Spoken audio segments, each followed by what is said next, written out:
E aí, pessoal?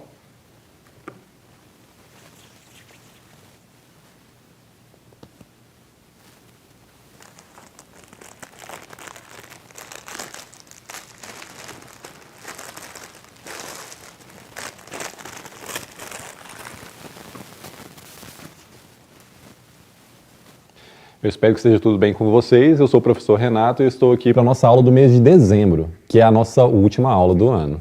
E em vez de introduzir um novo assunto do nosso conteúdo, todos os professores irão revisar o que nós já estudamos nesse ano. O que vocês acham? Já pegaram o material? Então vamos lá!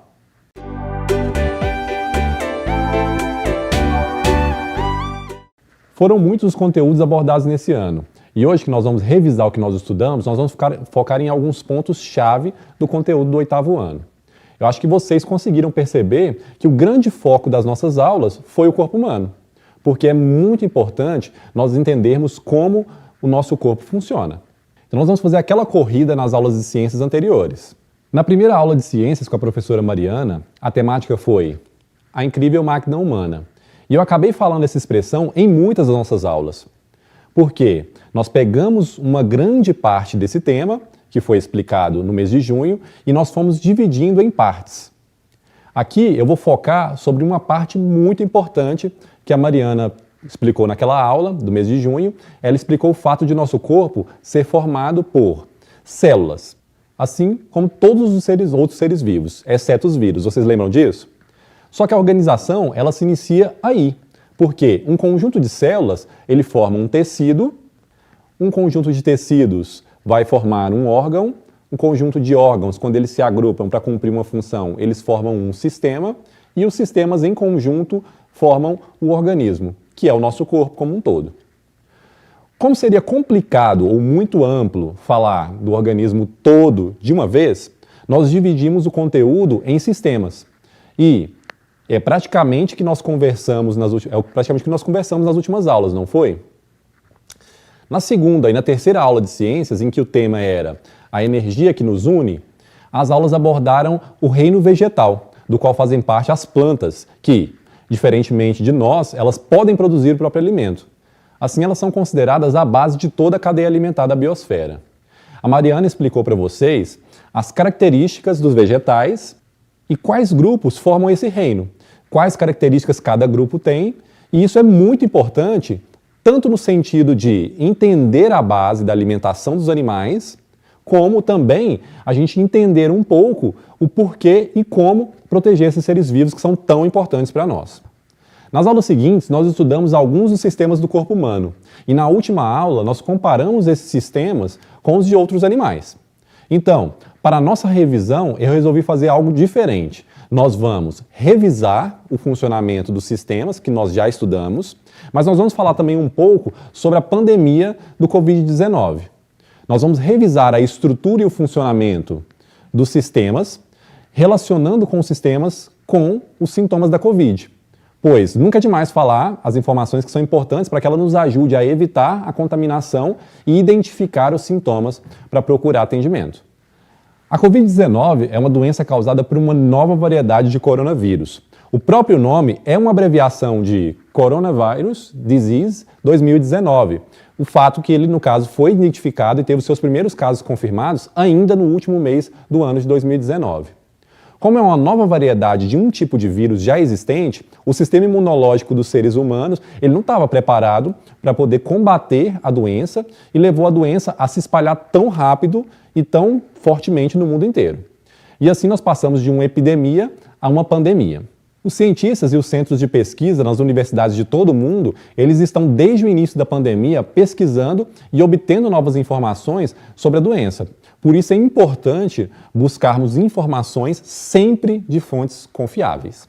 Então, muitas informações elas não possuem confirmação científica, no caso, como a de que existem medicamentos que são específicos para a doença, a de que somente os idosos morrem por complicações da doença e de que a doença foi criada em laboratório pela China para prejudicar a nossa economia ou a economia do mundo inteiro, como nós vimos em muitos lugares aí. Vimos muitas dessas notícias falsas surgirem durante a pandemia e se espalharem, assim como a doença. Mas vamos lá. Existem medicamentos específicos para a Covid-19? Não. Não existem medicamentos específicos para a doença e nem outros medicamentos que possam ter eficácia comprovada cientificamente. Existem pesquisas para a produção da vacina em fase de testes ainda. Somente os idosos morrem por complicações? A doença ela pode contaminar ou matar qualquer pessoa, ou seja, não pega somente em idosos. E crianças não se contaminam? Sim, as crianças também podem sim ser contaminadas. Agora, sobre os sintomas, há pessoas mais propensas a desenvolver os sintomas mais graves, como a gente já falou do grupo de idosos, mas aqui no caso eles são mais propensos, os diabéticos, os obesos, as pessoas com doenças cardíacas ou respiratórias crônicas e as pessoas com baixa imunidade, ou pessoas em tratamento para o câncer. Isso significa que somente esses grupos podem desenvolver os sintomas mais graves? Não. Qualquer pessoa pode acabar desenvolvendo os sintomas graves. Os grupos de risco, eles apontam apenas os grupos com a maior possibilidade. E a terceira informação falsa, eu vou explicar mais próximo do final da aula. E, finalmente, quais que são os sintomas identificados até agora? Bom, aqui nós temos os sintomas mais comuns, que são febre, tosse, coriza, dor de garganta, diarreia, um cansaço e a dificuldade de respirar. Esses são os mais comuns. No caso dos menos comuns, nós temos a perda do olfato, a alteração no paladar e até casos de conjuntivite. E, no caso dos mais graves, vai ser aquela falta de ar muito forte ou uma pressão ou dor no peito. Isso tem tudo a ver com o que nós estamos estudando no corpo humano. O principal sistema afetado pela Covid-19 é o sistema respiratório. E, devido ao seu funcionamento, que nós entendemos o processo de contaminação e também o desenvolvimento dos sintomas da doença, os sintomas mais graves principalmente. Bom, a contaminação da Covid-19 ela acontece pelo ar, no qual os vírus passam de uma pessoa para outra por meio de gotículas de saliva contaminadas, que saem e entram por meio das cavidades nasal e bucal. Tanto num espirro como numa tosse ou durante uma conversa, isso pode acontecer. Por isso a importância do uso de máscara como mecanismo de prevenção. Essas gotículas que eu falei, agora elas podem também cair em alguma superfície e a gente encostar nessas superfícies e elas acabam contaminando também, no caso, nosso corpo. Pode ser a sua mão, pode ser o celular, pode ser o corrimão da escada ou até a chave de casa mesmo, ou os produtos que você compra no supermercado, por isso é importante a higienização deles. A sua roupa também pode ser, por isso que é importante trocar quando chega em casa. E aqui nós podemos explicar também essa questão do contato com essas superfícies contaminadas, a importância de lavar as mãos com o sabão, com água e sabão, e também reforçar essa higiene com o álcool 70. E é importante também higienizar esses produtos que nós adquirimos no mercado e até mesmo a tela do nosso celular, que é importante passar um pouquinho de álcool de vez em quando ali naquela tela para eliminar as possíveis possibilidades de contaminação. E nós estamos a todo momento, no caso, tocando superfícies diferentes, como o celular, o teclado do computador, o corrimão ou a chave de casa. Então nós vamos ver um videozinho agora curtinho sobre essa questão da forma de transmissão da Covid-19.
Nós vamos relembrar agora a estrutura do nosso sistema respiratório, para a gente entender um pouco isso melhor.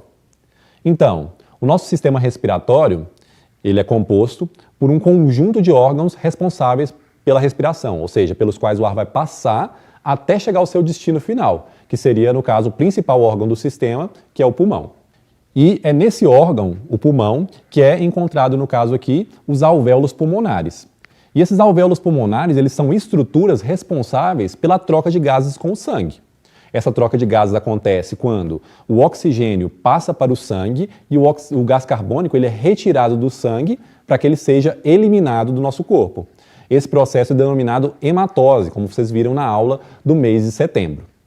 O ar ele vai entrar pelas cavidades nasais, ele vai passar pela faringe, laringe, traqueia, brônquios, bronquíolos e, finalmente, chega nos alvéolos pulmonares. Vocês lembram disso? E esse movimento de entrada é denominado inspiração.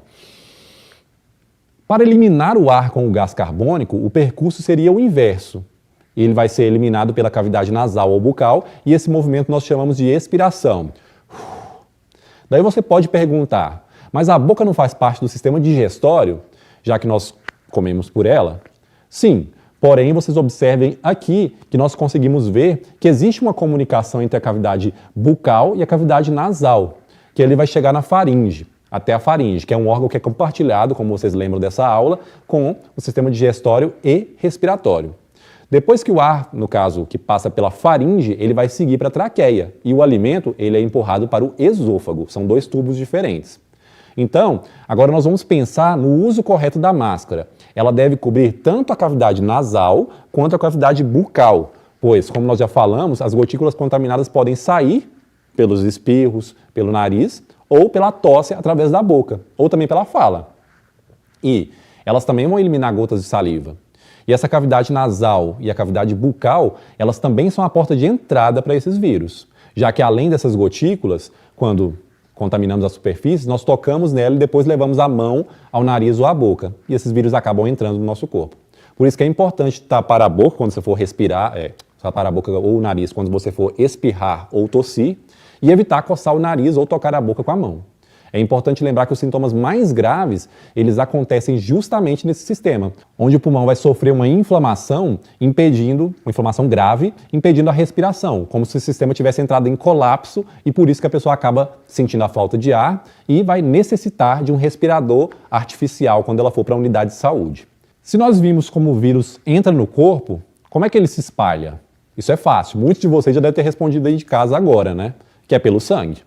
E quando nós estudamos o sistema circulatório ou cardiovascular, nós vimos que ele é formado pelo coração, pelos vasos sanguíneos e pelo sangue. E considerando que o sangue recebeu o oxigênio nos alvéolos pulmonares, esse sangue ele volta, no caso, para o coração, pelas veias pulmonares. E, no caso, o coração vai bombear esse sangue pela artéria aorta para as partes do corpo, para que cada célula do corpo ela receba esse oxigênio.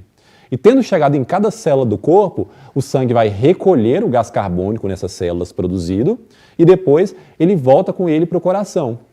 Chega pelas veias cavas, é bombeado pelo coração agora para o pulmão e no pulmão, no caso pela artéria pulmonar, e para que no pulmão ele receba esse oxigênio. E o ciclo vai se repetindo, ou seja, é a circulação que eu falei para vocês naquela aula de cardiovascular, que é a circulação dupla. Vocês lembram? Vale ressaltar justamente que essa função do sistema cardiovascular, que é promover a circulação do sangue pelo corpo, e o sangue, sendo um tecido conjuntivo líquido, ele vai transportar diversas substâncias. E, no caso aí, incluindo os gases, que nós já falamos, nutrientes, hormônios, até medicamentos mesmo e substâncias que elas precisam ser eliminadas e até os agentes infecciosos, como os vírus e as bactérias, no caso de uma contaminação, por exemplo. Nós estudamos que o sangue ele é formado por 3 tipos básicos de células. As hemácias, que são os glóbulos vermelhos, no caso, os leucócitos, que são os glóbulos brancos, e as plaquetas, que também são chamadas de trombócitos, porque elas são responsáveis pela coagulação do sangue. Pensando agora na Covid-19, nós já falamos antes, ele é um tipo novo de vírus dentro dos coronavírus. Então, nós não temos imunidade para ele, o que significa que o nosso sistema imunológico, ele não significa que ele não reage. Ele reage, mas de uma forma meio desordenada, porque ele sabe que alguma coisa está acontecendo, mas ele ainda não reconhece aquele corpo estranho, o que pode levar a umas reações que aumentam até o risco de agravamento dos sintomas. Outra complicação já registrada que nós já falamos é a formação de trombos. No caso, os trombos é um tipo de coágulo que ocorre dentro dos vasos sanguíneos, o que pode impedir a passagem de sangue e pode levar a complicações maiores no sistema cardiovascular. Um outro sistema que nós estudamos na aula de agosto foi o sistema digestório. Nessa aula, nós falamos sobre nutrientes e digestão dos alimentos. Nós passamos pelas funções de cada nutriente, que no caso seria energética, estrutural ou reguladora, vocês lembram disso? E nós falamos sobre a pirâmide alimentar, que no caso está relacionada com a questão de alimentar-se de uma forma saudável. E ainda nós falamos sobre a anatomia dos órgãos do sistema digestório e o próprio processo de digestão dos alimentos, durante a passagem deles por esse tubo que se inicia na boca e finaliza lá no ânus. Nós vamos relembrar esse trajeto. O alimento ele vai entrar pela boca, onde é feita a mastigação, é iniciado esse processo de digestão mecânica, que é a própria mastigação, e a digestão química pela ação da saliva ou das enzimas presentes nela no alimento. A gente vai formar aquele bolo alimentar que a gente vai engolir ou deglutir. Ele vai passar pela faringe, vai chegar ao esôfago. O esôfago, como ele é um tubo muscular, ele vai realizar movimentos chamados de movimentos peristálticos que empurram o alimento para chegar até o estômago. E no estômago é liberado o suco gástrico. Esse suco gástrico ele vai ajudar a quebrar os nutrientes, outros nutrientes que não foram quebrados na boca, e vai formar o quimo, que é uma massa pastosa que, depois que ela é formada, ela acaba sendo passada para o intestino delgado, na primeira região, que é denominada duodeno. E é nessa região do duodeno que vai ser liberado outras substâncias, como a bile e o suco pancreático. E eles servem para quebrar muito mais nutrientes em pedaços cada vez menores, até o tamanho que você vai permitir que, no caso, as vilosidades intestinais absorvam esses nutrientes que foram quebrados, porque eles são pequenos, mas as microvilosidades elas também são microscópicas. Para elas poderem absorver, eles precisam realmente estar muito pequenos.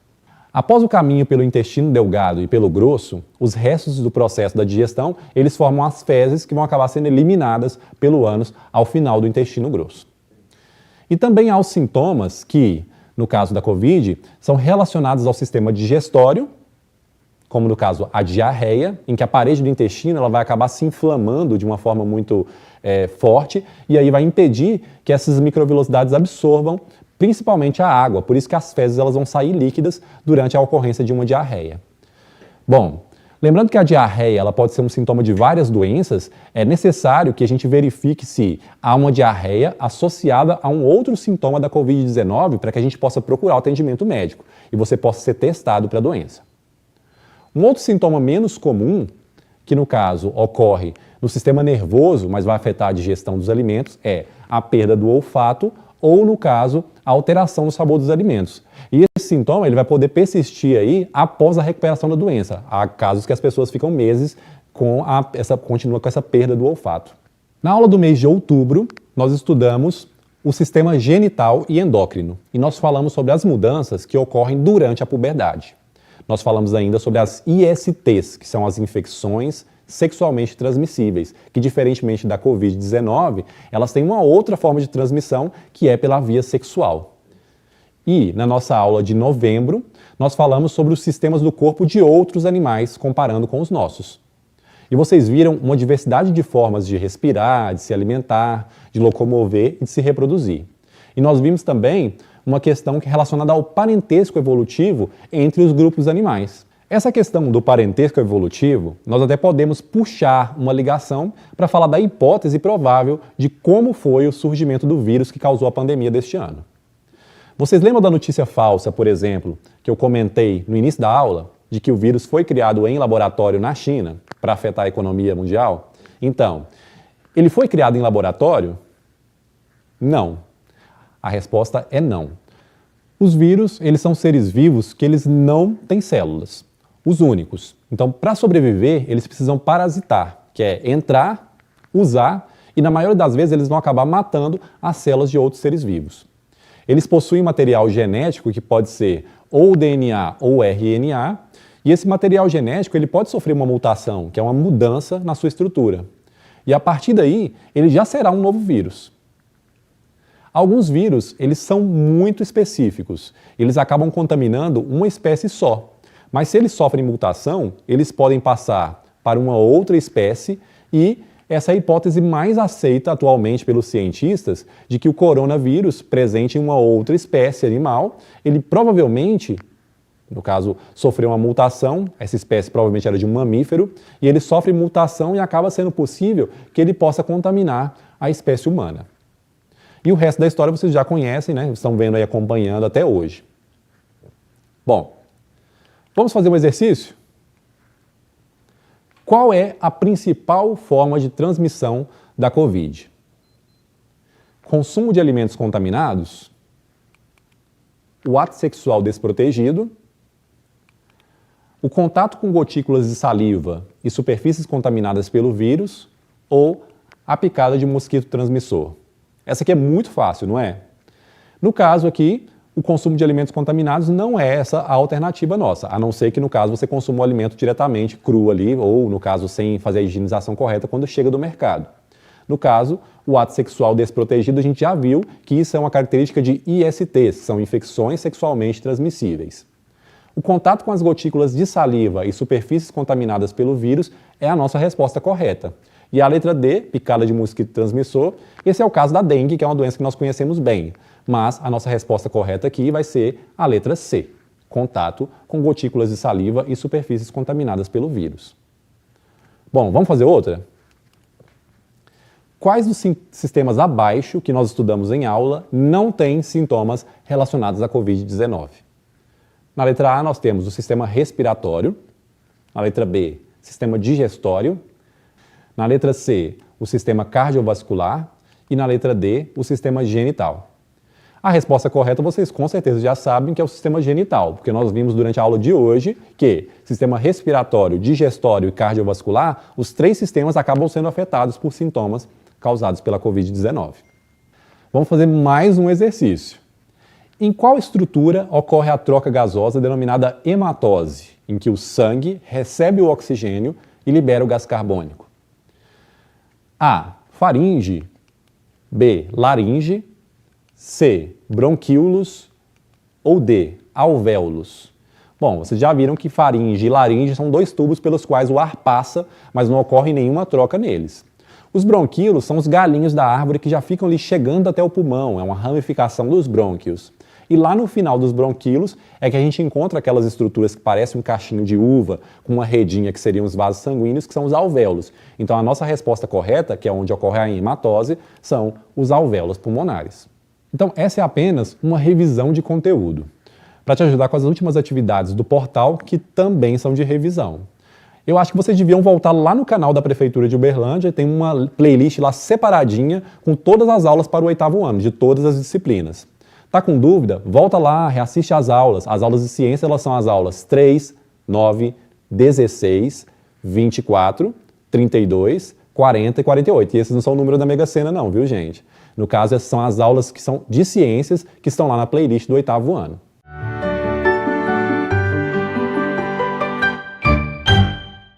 Foi uma experiência ótima estar com vocês aqui pelo Escola em Casa. Eu sei que esse ano não foi fácil, foi uma situação que foi triste, foi grave, foi diferente para todos nós. Eu espero que vocês estejam bem agora e que também no ano que vem a gente volte com as coisas bem melhores do que elas estão agora. Um abraço para todos vocês e obrigado por assistirem. Um bom fim de ano para todo mundo. Tchau!